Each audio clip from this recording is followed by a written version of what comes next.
Hi, I'm David Short with Building Solutions, and this is COVID-19 contact tracing training.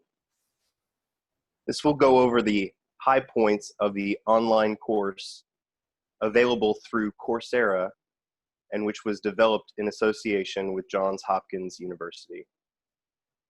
This course consisted of 5 modules, including the basics of COVID-19, 2 modules that go over contact tracing investigations, a module going over ethics, and finally, a module going over tips for effective communication. Part 1 of the course, Basics of COVID-19, go over several items that many of us have already learned, including common and severe symptoms, risk factors, and diagnostic testing.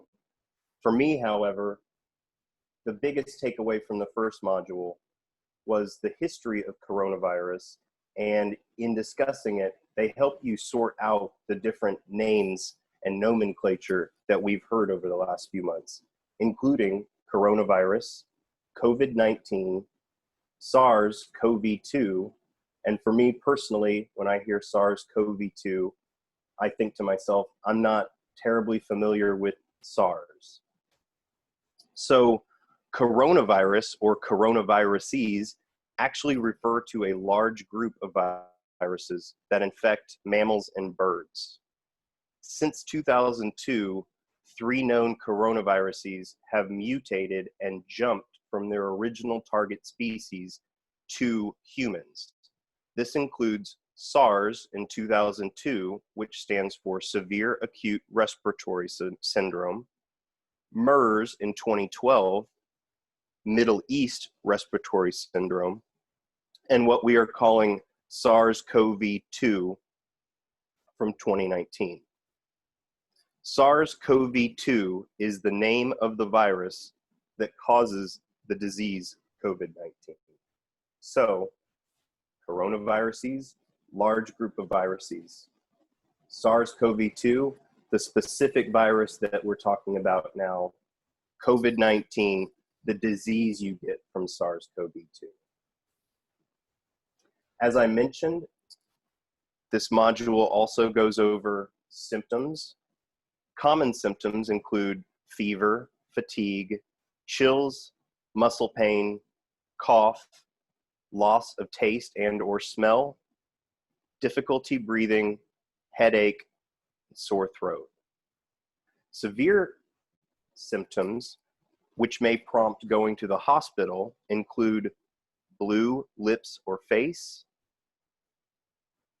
an increased breathing rate, severe shortness of breath, chest pains when breathing, waking up with short breath, or confusion or difficulty when waking up.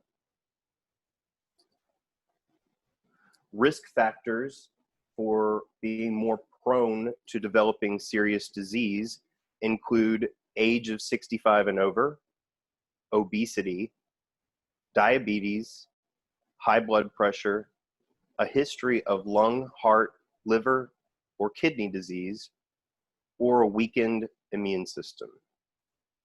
Lastly, this module went over various types of testing, including diagnostic testing, like a nasal swab, which will help identify if you currently have COVID-19, or an antibody blood test, which can help determine if you have had and are over COVID-19. Parts 2 and 3 to this course went over contact tracing investigation. Module 2 started off with some definitions, including a case, which is someone who currently has COVID-19, a contact, which is someone who had made contact with a case during their infectious period, and also goes over the difference between isolation and quarantine. They mean similar things, but isolation refers to a case who has COVID-19, and it's keeping them away from healthy people.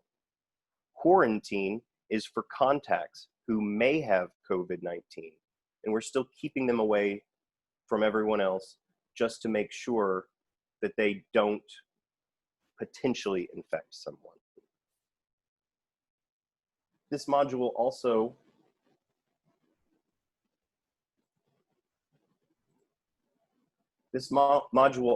goes over calculating isolation and quarantine durations, which we'll go over in a moment, and discuss high-risk situations.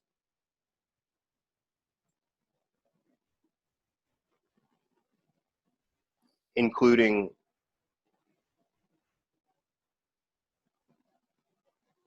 assisted living houses. Part 3 of the module was about performing a contact tracing phone call, the step-by-step of what to ask. During a contact tracing phone call, first you want to introduce yourself. Second, you want to inquire about when they became ill and where they have gone since their infectious period started. 3, to identify the contacts that that person came in contact with. 4, to discuss their isolation procedure. 5, to initiate the contact tracing phone calls. And 6, to implement regular check-ins. 2 examples we wanted to show you include a case and a contact. This first example is a case. Let's assume you call the case on May 10th. You ask them when they started developing symptoms of COVID-19, and they tell you it was the day before, May 9th. Based on this, you know that their infectious period likely started 2 days prior to this, May 7th. And you ask them where they went and who they saw since May 7th. For them and their isolation period, you need to let them know that they need to isolate for 10 days following the onset of symptoms. So May 9th plus 10 days is May 19th.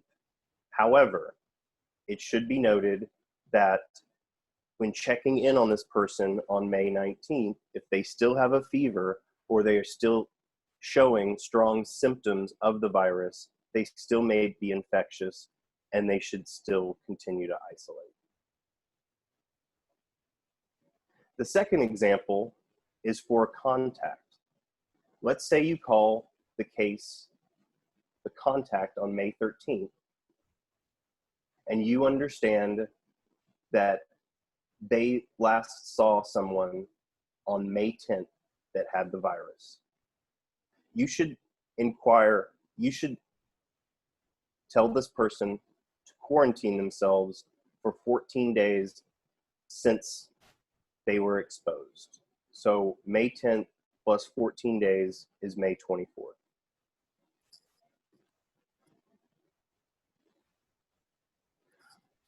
Module 4 of this course went over the ethics of contact tracing. First, they describe how contact tracing is actually a public good. By limiting the contact between infectious individuals, we thereby can help prevent the spread of COVID-19. And this was best shown in a figure that looked like a pyramid scheme that had people in the pyramid. And if we're able to cut out one of the people at the top of that pyramid, it can result into preventing a whole lot more people at the bottom of that pyramid from getting COVID-19.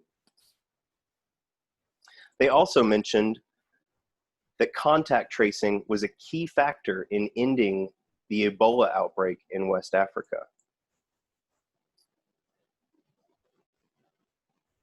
This module also goes into the handling of private patient info. And the 2 examples that they used here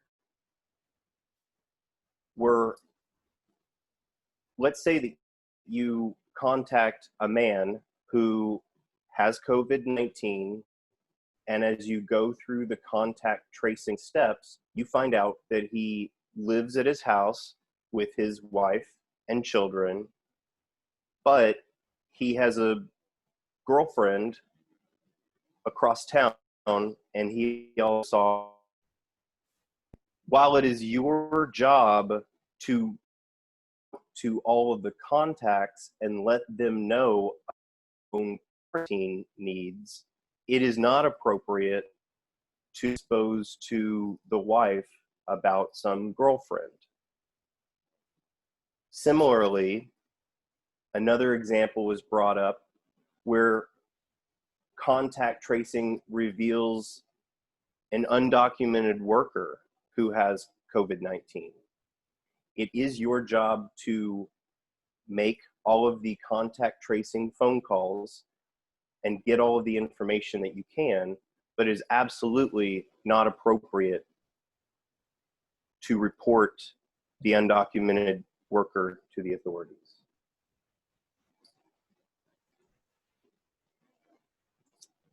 The last module went over effective communication skills.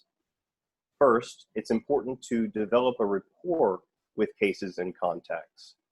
This is important because if the person you're speaking to doesn't like you, then they're not going to give you great information. So the best way to extract good information from cases and contact include developing a good rapport. The module goes over various question types, including open versus closed questions and probing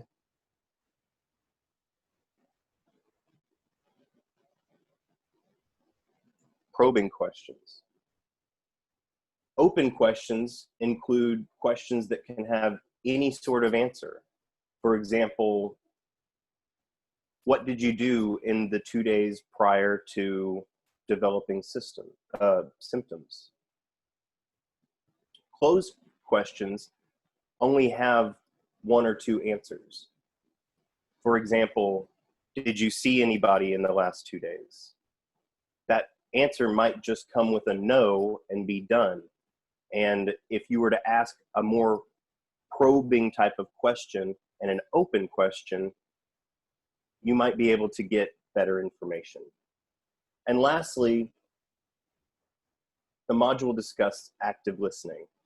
Similar to developing a rapport, many of these people that you talk to are going to be faced with great challenges and may be very stressed out. So it's important for them to know that you're hearing the issues that they're facing right now and to do your best to provide solutions.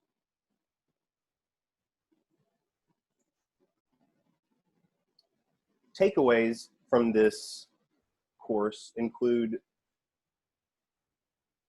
learning of contact tracing practices so that you can effectively